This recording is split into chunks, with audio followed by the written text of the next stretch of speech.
Good evening, everyone. Tonight we will be talking about poliomyelitis. So, what poliomyelitis is, I'm sure most of you have never heard of, but I'm sure some of you have heard of polio. So, tonight will be just a brief overview of what polio is, signs and symptoms, and what you can do to keep yourself prevented from getting polio. So, the first slide we have tonight is what is poliomyelitis? Poliomyelitis is a virus that affects the central nervous system, or CNS, in the human body. It is a virus that also affects muscle and bone growth, so that leaving people often disfigured and paralyzed. Poliomyelitis is commonly referred to as polio. A review question that I stuck in here, hint, hint, I want you to remember what a difference between a bacteria and a virus is. These differences are located in your book. You can also Google them. Polio virus can and will cause irreversible damage once it's contracted. So just a quick recap and make sure that you guys know that polio is a virus, not a bacteria, and that some of the differences between virus and bacteria. Moving on, the next slide is how can you contract polio? Most people contract polio through the fecal-oral route of transmission. The fecal-oral route of transmission is when fecal matter somehow enters the oral route, so through your mouth, you ingest it, and you contract diseases that way.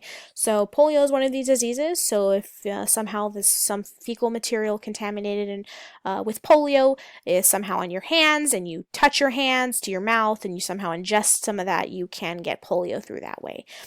Polio is a type of person-to-person transmission. It means that means you can only get polio from another person. You can't get it from an animal. You can't get it from touching a doorknob. Polio can also be sometimes contracted through contaminated water or food sources, very similar to cholera or the stomach flu.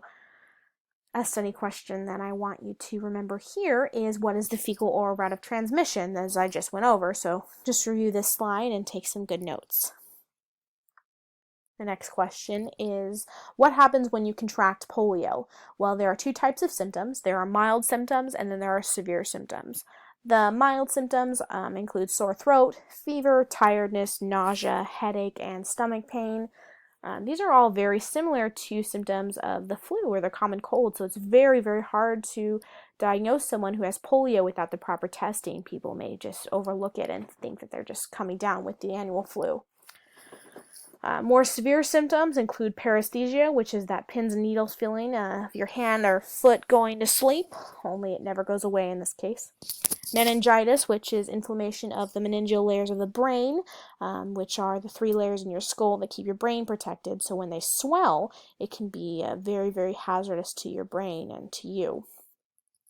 The last symptom and the most severe symptom in my personal belief is the loss of movement of body parts or the loss of feeling, so you can no longer walk or move your hands or something along those lines. It's one of the most deadly, fatal causes of why people die from polio every year. So the next question is, who can get polio and how can you treat it? Polio typically affects children under the age of 5, as you can see in this diagram, typically because they have very vulnerable immune systems. So in this diagram you see this child has a very underdeveloped right leg. It's very tiny and kind of misshapen. He also has a curved spine here. These are symptoms of polio, so this child will most likely never be able to walk or be able to have a normal adult life because he will be disfigured and most likely in pain, which is very sad. Treatment-wise, there is currently no treatment for polio once you contract the virus. It's typically pain management, physical therapy, and surgery, but there's no cure once you get polio. We're currently working on that. There is a preventative method, though, and that's vaccination. There is a polio vaccine given to children at a young age to prevent them from getting polio. Most of the first world countries give polio as a vaccination. The other parts of the world are working on it. It's expensive, so, educating people and encouraging people to get their vaccines are always, always very important in our field of work. So I'm sure most of you have your polio vaccine. If not, get one. Study question is, what is the main difference between treatment and a prevention of a disease? Just remember that treatment is a cure or a fix of the disease, and a prevention is the way to keep the disease from happening in the first place, such as education, vaccinations, etc. My final note for the evening, as I will leave you with this, is which famous president had polio?